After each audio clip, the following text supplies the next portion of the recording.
राधे राधे गुरुदेव, आपके चरणों में कोटि कोटि प्रणाम।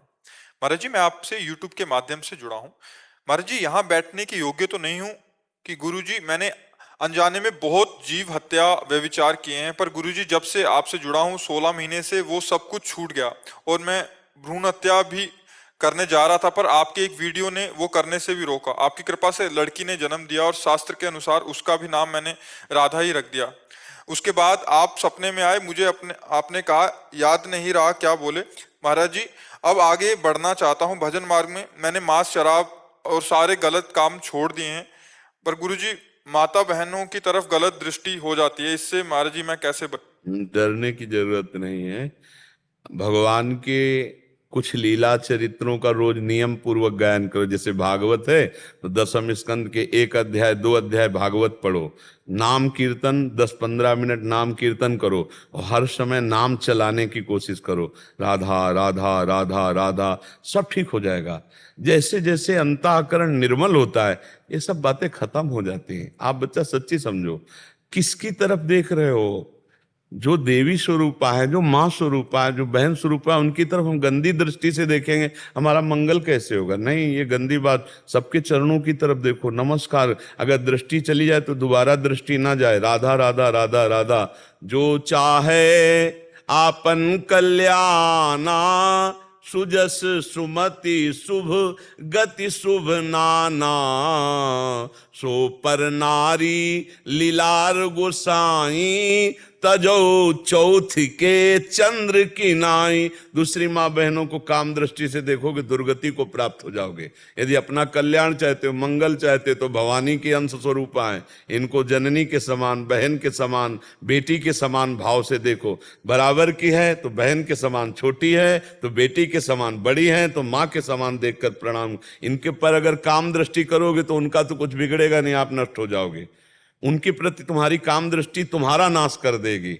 हाँ, तो हमें लगता है हमें अपनी दृष्टि सुधारनी चाहिए, अपना भाव शुद्ध करना चाहिए। जैसे हम किसी के प्रति बुरा देखते हैं तो उसका कुछ नहीं बिगड़ता, हमारा पहले बिगड़ जाता है, क्योंकि हमने बुरा देखा, बुरा चिंतन किया, तो हमारा नाश हो जाएगा। इसलिए हमें बहुत सावधान और नाम जप करो। और धन्यवाद इस बात का कि नए बच्चे होकर आप संत वाणी सुना और उस वाणी से अपने आप को बचा लिया, गलत आचरणों से बचा लिया। अब आगे वो आचरण मत करना। अब लो नशानी अवना न सही हो तो भगवान सब क्षमा कर देते हैं। हाँ, अच्छे आचरण वाले बनो। मिलिंद जी, नासिक महाराष्ट्र से। राधा वल्लभ से हरिवंश। जी हरिवंश, राधे राधे महाराज जी। महाराज जी, विशेष कृपा कैसे पहचाने? जब भोगों में अरुचि हो और भगवान में स्वाभाविक रुचि प्रकट हो जाए तो जान ले कि हमारे ऊपर विशेष कृपा है। जब किसी भगवत प्रेमी महात्मा का दर्शन सानिध्य मिल जाए तब जाने हम पर विशेष कृपा है। जब द्रवहि दीन दयालु राघो तो साधु संगति पाइए। जब भगवान की विशेष कृपा होती है तब संतों का संग मिलता है, और संतों की जब विशेष कृपा होती है तो विषयों के प्रति वैराग्य और भगवान के प्रति अनुराग ये जागृत होता है। तब जानना चाहिए कि हमारे ऊपर विशेष कृपा है। जैसे हनुमान जी का जब दर्शन पाया विभीषण जी ने, तब कहा कि तुम हरिदासन महा कोई, मोरे हृदय प्रीति अति होई, कि तुम राम दीन अनुरागी, आयहु मोहि करन बड़ भागी। हे हनुमान जी से कहे, हे प्रभु, या तो आप कोई भगवान के विशिष्ट भक्त हो या स्वयं भगवान हो, क्योंकि मोरे हृदय प्रीति अति होई। तब हनुमान जी ने बताया कि मैं भगवान का एक दास हूं, ऐसा अधम ऐसा।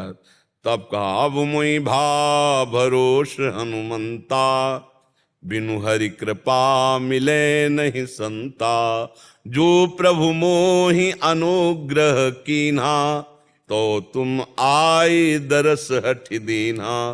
प्रभु ने विशेष अनुग्रह कर दी क्योंकि आपका दर्शन हो गया। हे भक्तराज, आपके दर्शन होने से अब मुझे दृढ़ विश्वास हो गया कि मेरे ऊपर भगवान की विशेष कृपा है। अब मैं भा भरोस हनुमंता, बिनु हरि कृपा मिले नहीं संता। पर संत संग का विशेष फल क्या है? संसार के भोगों का त्याग और भगवान से अनुराग। अगर ये ना हुआ तो फिर संत संग का मतलब क्या रह गया? संत संग अपवर्ग कर, और कामी भवकर पंथ। संत संग का फल है कि भगवान में प्रीति हो जाए, मोक्ष मार्ग में प्रीति हो जाए, और कामी पुरुष के संग का फल है संसार में राग करवा देना। तो विशेष कृपा दो में, पहला भगवान के सिवा और कुछ अच्छा ना लगे, ऐसा हमें संग मिल जाए, ऐसा हमें भजन मिल जाए, ऐसे भगवत प्रेमी महात्मा के वचन सुनने को मिल जाए जिससे हमारा संसार राग खत्म हो जाए। और दूसरा, हमारे चित्त की सहज अवस्था भगवदाकार हो। जाहि न चाही कबहु कछु, तुम सन सहज स्नेह। ये जो सहज स्नेह, चित्त की निरंतर भगवदाकार स्थिति, ये विशेष कृपा है। भगवत प्रेमी महात्माओं को मिल जाना, संसार से राग हट जाना, भगवान की तरफ चित्त, पर चित्त की वृत्ति का निरंतर तैल धारावत भगवान में समर्पित हो जाना, ये सबसे बड़ी कृपा हो गई। अब ये अंत कृपा का है, मतलब अब इसी से महान प्रेम सुख प्राप्त होगा, इससे बढ़कर कोई कृपा नहीं, अखंड स्मृति से बढ़कर कोई कृपा नहीं। जिसको अखंड भगवत स्मृति प्राप्त हो गई, देखो गीता सुनने के बाद अर्जुन जी को क्या मिला? स्मृति। नष्टो मोहा स्मृति लब्धा। स्मृति, भगवत स्मृति जागृत हो जाए, संसार का विस्मरण, भगवान का स्मरण, ये सबसे बड़ी कृपा है। जब भी मेरे मन विचार में थोड़ा परिवर्तन आया, मैं उपहास का कारक बना अपने मित्रों में, अपने परिवारजनों में। मेरे अपने बच्चे भी ये मजाक करने लगे कि कहीं अभी आज का एकांतिक पड़ेगा, पीछे वाले बैच में यही चर्चा हुई जो आप प्रश्न कर रहे हो ना, कि ये भाई, इस संसार में यदि तुम भगवत मार्ग में चलना चाहते हो तो तुम्हारी मजाक होगी, तुम्हारा उपहास होगा, तुम्हारी निंदा होगी। जैसे आप अब शुरू किए ना सतमार्ग, तो आपको दिखाई देने लगा कि परिवार के रिश्तेदार, यहां तक कि आपके बेटे भी उपहास कर रहे। अब आपका सोचो कैसा हृदय लगेगा। पर नहीं, आपको समझना मेरी भक्ति रंग ला रही। अगर भक्ति में विरोध शुरू हो जाए तो समझो भक्ति रंग ला रही। तो आपकी भक्ति रंग ला रही, आपको मुस्कुराना है, उदास नहीं होना है।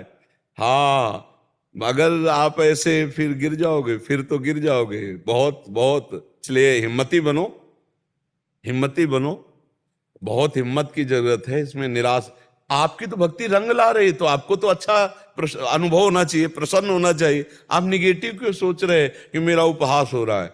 अरे भाई नहीं नहीं नहीं, ये उपहास हो रहा है, आपकी भक्ति रंग ला रही है।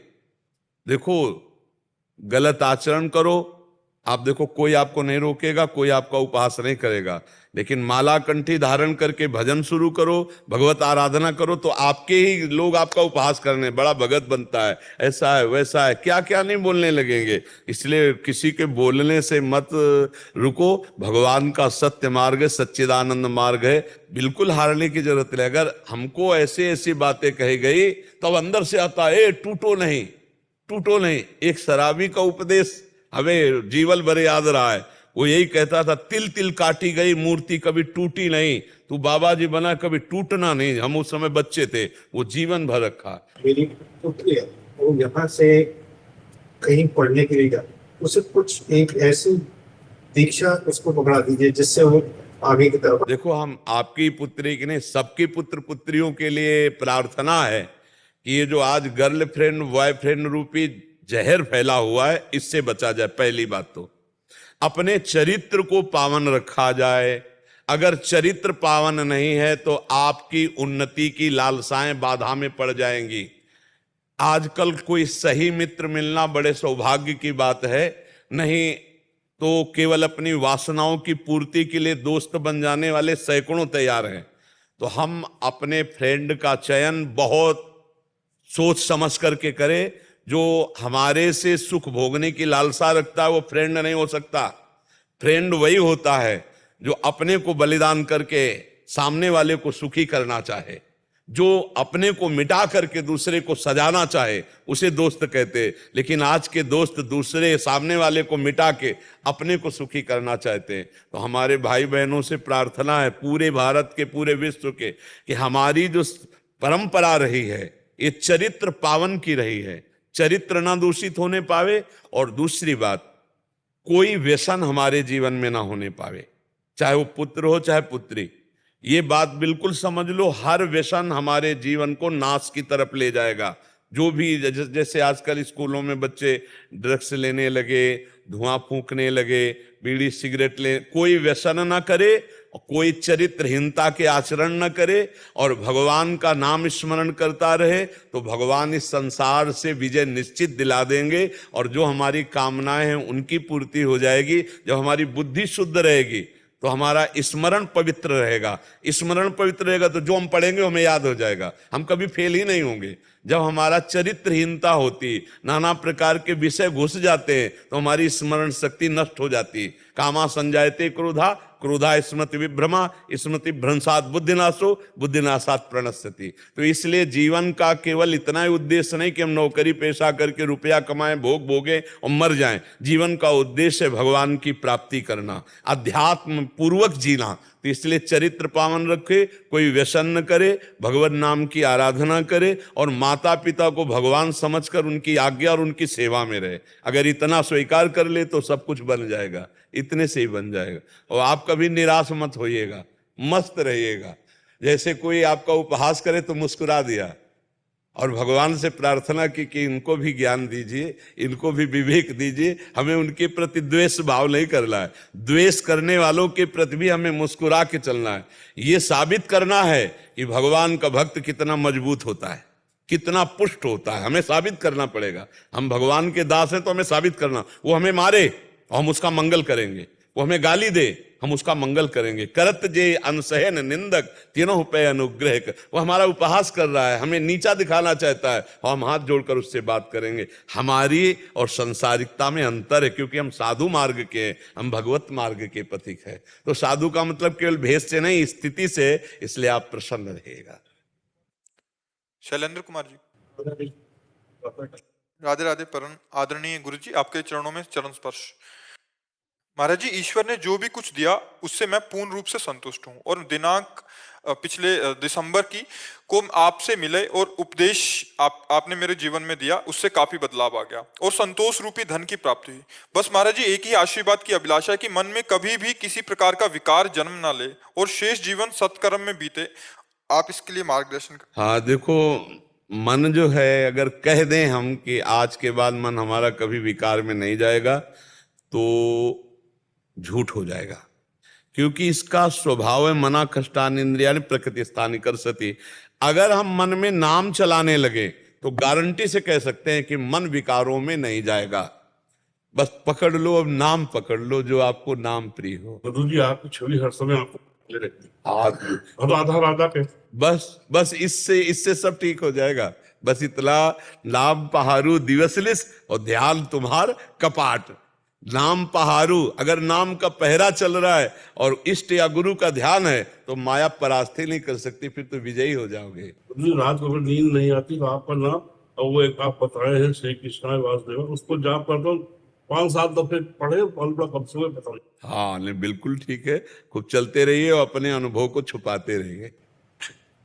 और ये जो हाथ में आपके टेटू है ना, ये जो टेटू, इसको पूरा काला करवा दीजिए, क्योंकि इसमें जो राधा कृष्ण नाम लिखा है ना, इससे जो नहाने के समय जल गिरेगा वो शरीर में गिरेगा, पैरों में जाएगा। तो ये वही नाम है जिसके बल से हम गरज रहे हैं, ये वही नाम है जिसका हम चरणामृत पीते सिंहासन में विराजमान। तो इसको जब उसके पास जाओगे ना तो इसे फूल रूप कर दे, मतलब ऐसे आकृति कोई दे दे, फूल रूप कर दे, जिससे ये राधा कृष्ण जो लिखा हुआ है ये अंतर ध्यान हो जाए।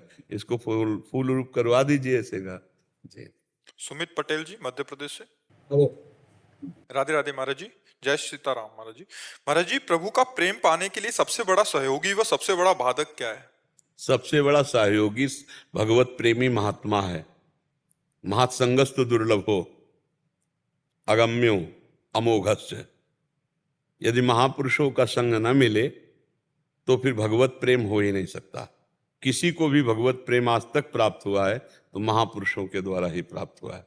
कोई भी अगर थोड़ा भी परमार्थ में चला है तो किसी न किसी संत का संग प्राप्त हुआ है। बिना भगवत प्रेमी महात्मा के प्रेम हो ही नहीं सकता। जैसे भगवान का संग करने वाले उद्धव जी, परम ज्ञानी उद्धव जी, भगवान के मित्र उद्धव जी, भगवान के मंत्री उद्धव जी, बृहस्पति शिष्य उद्धव जी, लेकिन भगवान के प्रेम को नहीं जानते थे। जब प्रेमी गोपिकाओं की चरण धूलि माथे पे लगी और वृंदावन आके उनके आंसुओं को देखा, तब उनको अपना ज्ञान सब फीका लगा और कहा वृंदावन की कोई लता गुल्म औषधि बन जाऊं जिनसे इन ब्रज गोपियों की चरण धूलि माथे पे लगे और मैं भी प्रेमी बन जाऊं। तो बिना भगवत प्रेमी महात्माओं के संग के प्रेम नहीं होता। और सबसे बड़ी बाधा देवर्षि नारद जी ने कहा है, कस्तरति मायाम, माया से कौन तर सकता है, कौन तर सकता है? तो बोले यो संगास त्यजति यो महानुभाव सेवते। संगास त्यजति, महानुभाव सेवते, जो महापुरुषों का संग करता है, और संगास त्यजति, जो कुसंग का त्याग करता है। हमारे देखने की वृत्ति कुसंग में ना हो, बोलने की वृत्ति कुसंग में ना हो, हमारे विचार में कुसंग ना हो, हमारे आचरण में कुसंग ना हो। अभी महापुरुषों का संग मिल जाएगा तो प्रेम की प्राप्ति हो जाएगी। ये को न कुसंगति पाए न साई, रहे न नीच मते चतुराई। बड़ा प्रभाव कुसंग का पड़ता है। जो हम दृश्य देखते हैं, अगर वो कुसंग का हुआ, गंदा हुआ, तो प्रभाव पड़ जाएगा। देखो, एक महात्मा सौभरी जी यमुना में निर्विघ्न भजन करने के लिए जल को स्तंभित करके भजन कर रहे हैं, और एक मछली का मैथुन देखा तो 50 ब्याह किए। एक दृश्य ने अजामिल को भ्रष्ट कर दिया। वो अपने पिता के लिए जंगल से लकड़ी लाने गया था यज्ञ के लिए, वहां देखा एक वैश्या और व्यभिचारी पुरुष। बस वो दृश्य देखते ही उसके दिमाग में पागलपन छा गया, सब धर्म भ्रष्ट होके वैश्यागामी, वैश्या के पास ही रहने लगा, सब संपत्ति दे दी। एक दृश्य ने नष्ट कर दिया। श्रवणेंद्री से गंदी बात सुनना, गलत प्रपंच की बात सुनना, विचार में गलत बात रखना, क्रियाओं में गलत, ये सबसे ज्यादा भगवत भक्ति में नाश भाव है। कुसंग सबसे बड़ा, और सत्संग भगवत प्रेमी महात्माओं का ये प्रेम प्रदान करने वाला है। देवर्षि नारद जी के वजह, यो महानुभाव सेवते, जो महापुरुषों का संग करता है, यो संगास त्यजति, जो अन्य सब संगों का त्याग कर देता है, जो कुसंग के अंतर्गत आते हैं, यो निर्ममो भवति, जो कहीं भी ममता नहीं रखता, एकमात्र भगवान के चरणारविंद के सिवा कहीं ममता नहीं रखता, वो इस संसार समुद्र से पार हो जाता है, वो भगवत प्रेम को प्राप्त हो जाता है। भगवत प्रेम प्राप्त करने के लिए 2 बातें सुदृढ़, महापुरुषों का संग, और उनके संग का मतलब है उनके बताए हुए मार्ग पर चलना। जैसे नाम जप करो, लीला गुण गायन करो, ठाकुर सेवा करो, ऐसे ऐसे आचरण करो, ऐसे ना करो, ये उनका संग माना जाएगा। संग का मतलब केवल पास बैठ जाना नहीं है, उनकी बात को मानना और कुसंग का त्याग कर देना। कुसंग किसे कहते हैं? जिस वस्तु व्यक्ति स्थान के संग से हमारा मन चंचल होकर भोगों में चला जाए, प्रभु का स्मरण छोड़ दे, उसे कुसंग कहते हैं। और सत्संग किसे कहते हैं? जिनके संग से हमारे मन का संसार की तरफ जाने का स्वभाव हटकर प्रभु की तरफ जाने लगे, हमारे गलत आदतें छूटने लगे, समझ लो महात्मा का संग हो गया। सत्संग का मतलब है कुसंग का त्याग करके भगवत मार्ग में चल देना। जैसे बहुत से सत्संग सुनकर शराब, मांस, गंदे आचरण छोड़ करके फिर वो मिलते हैं कि हमें 6 महीना हो गए छोड़े हुए, हमने सत्संग सुना। तो सत्संग वाणी जो ही कान में पड़ी तो आपका परिवर्तन कर देगी। तो उससे भी ज्यादा प्रभाव कुसंग का है। 6 महीना सत्संग और 6 घंटा कुसंग, क्योंकि सत्संग हम जन्म जन्मांतर से करते नहीं आ रहे, कुसंग करते आ रहे हैं। तो कुसंग का अभ्यास बहुत जल्दी प्रभाव पड़ जाता है। तो इसलिए कुसंग का त्याग और सत्संग का सेवन, तो निश्चित भगवत प्रेम प्राप्त हो जाता है। अनुज शर्मा जी दिल्ली से। राधे राधे। राधे राधे महाराज जी। महाराज जी, चेतना और साधना किसे कहते हैं? देखो, चैतन्य तो आत्म स्वरूप है और उसी को जानना साधना कहते हैं। साधना का सीधा अर्थ है साधना। साध माने चाह, चाह ना रह जाना ही, अचाह स्थिति आत्मा की है। जा ही न चाहिए कवहु कछु, तुम सन सहज सने, बसो निरंतर तासुर सुरावर निजगे। चेतना चैतन्य शक्ति, चैतन्य शक्ति आत्मा, और उसी की प्राप्ति करना साधना। और हमें जो साधना करनी है, इच्छा रहित होना। भगवत प्राप्ति का स्वरूप क्या है? ब्रह्मभूता प्रसन्नात्मा न सोचति न कांक्षति, न कोई चाह रह जाए, न कोई सोच रह जाए, एकमात्र श्री भगवान, एकमात्र आत्मस्वरूप में। तो साधना का तात्पर्य भगवत प्राप्ति के जो साधन बताए गए हैं उसमें चलना, और चैतन्यता का, चेतन का तात्पर्य है ईश्वर अंश, जीव अविनाशी, चेतन, अमल, सहज, सुख राशि। बताया गया चेतन कौन है? आत्मा। और उसकी प्राप्ति करने के लिए जो साधन बताए गए उसे साधना कहते हैं। और साधना का सीधा अर्थ है किसी भी भोग की इच्छा ना रह जाना। जब तक इच्छा है तब तक साधना में बाधा है। और सकल कामना हीन जे राम भगति रसलीन। जब कोई कामना नहीं, कोई इच्छा नहीं, तो वो अपने चैतन्य स्वरूप को प्राप्त हो जाएगा। जितनी कामनाएं सब शरीर को लेके हैं, स्वरूप को, आत्मा को लेकर के नहीं है। शरीर का राग छूटे तो कामना रहित हो गया। इसी बात की साधना है। साधना चाह नहीं। बोले हमारी बड़ी साध पूरी हो गई, लोग कहते ना साध माने चाह पूरी हो गई। और साधना चाहना, चाह ना रह जाए।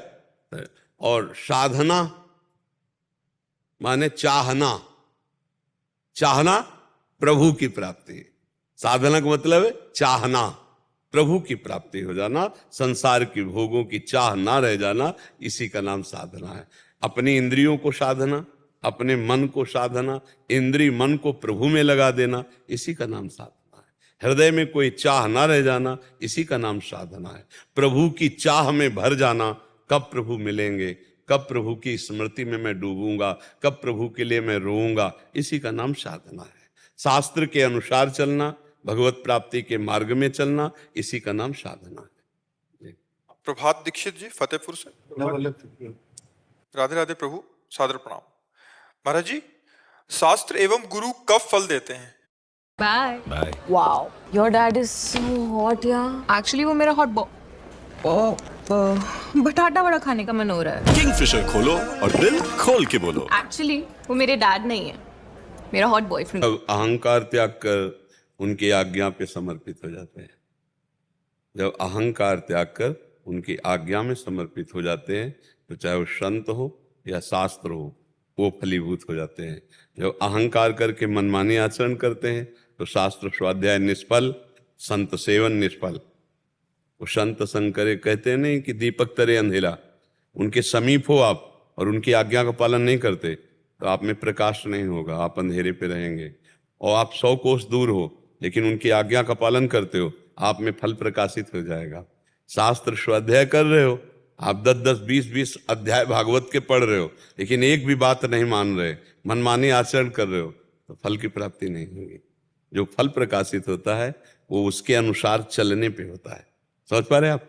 अहंकार त्याग करके संत और शास्त्र आज्ञा के अनुसार चलने पर निश्चित फल की प्राप्ति होती है। अहंकारी मनमानी आचरण करने वाला कुछ भी करे वो सत्य फल को प्राप्त नहीं कर सकता, क्योंकि मनमानी आचरण हो रहा है। जैसे चलनी में गाय को दुहे तो दूध पीने को नहीं मिलेगा, चलनी में गैया दुहे और दोष दयु को दे।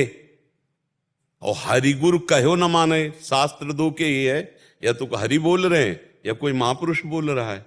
तो हरि और गुरु कहे न माने तो अपनो ही फल ले। उसका जीवन ऐसे होगा जैसे चलनी में कोई गाय दुहे। चलनी में गाय दुहने पर एक बूंद पीने को नहीं मिलेगा। तो ऐसे ही शास्त्र स्वाध्याय कर रहा है, संत संग कर रहा है, पर मनमानी आचरण कर रहा है अहंकार के कारण, तो उसको फल की अनुभूति नहीं होगी।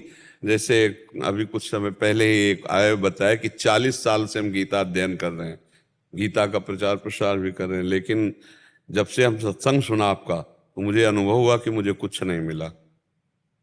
तो कम से कम भगवान की इतनी कृपा है कि सत्य बात तो समझ में आ रही उनकी कि मुझे कुछ अनुभव, तो ऐसा क्यों, अनुभव में क्यों नहीं आया? उनका प्रश्न यही था कि अनुभव में क्यों? तो अनुभव में इसीलिए है कि आप शास्त्र तो बोल रहे हैं, दूसरे को सुना रहे हैं, लेकिन कोई न कोई छेद है इनसे कहा। अगर हम उनकी आज्ञा के अनुसार गीता की नहीं चलते, भागवत के अनुसार नहीं चलते, संत महापुरुषों के अनुसार नहीं चलते, तो हम फल को नहीं प्राप्त कर पाएंगे।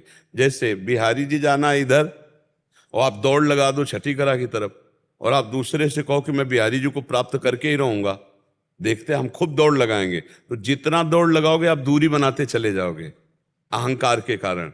और अगर मान जाते तो अगर आराम आराम से लेट के चलो इधर, तो एक कदम भी चलोगे या एक बार लेट जाओगे तो बिहारी जी की नजदीकी बढ़ती चली जाएगी।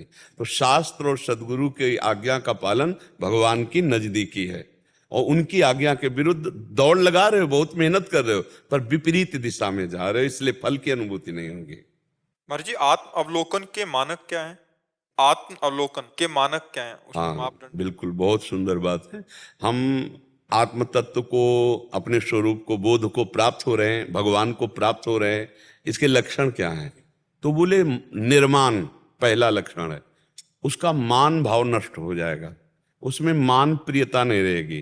प्रणाम, नमस्कार, यश, कीर्ति, प्रतिष्ठा, ये उसको अच्छी नहीं लगेगी।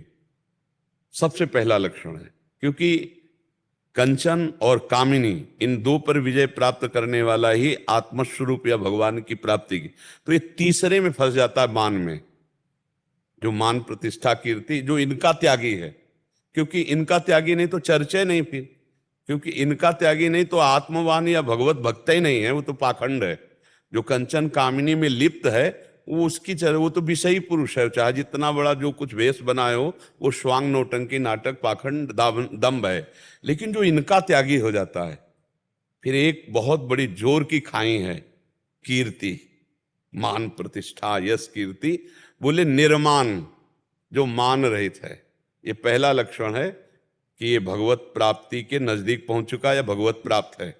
ये आत्मस्वरूप का बोध प्राप्त करने के योग्य हो गया, या आत्मस्वरूप का बोध प्राप्त है।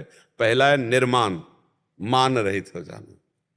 क्योंकि देहाभिमान का नाश हो चुका है, तो अब चाहे एक आदमी उसके माथे पर चंदन लगावे और दूसरा गाल पे थप्पड़ मार दे, उसकी दृष्टि में दोनों के लिए बराबर भाव होगा, ना किसी उसके प्रति राग होगा, ना उसके प्रति द्वेष होगा।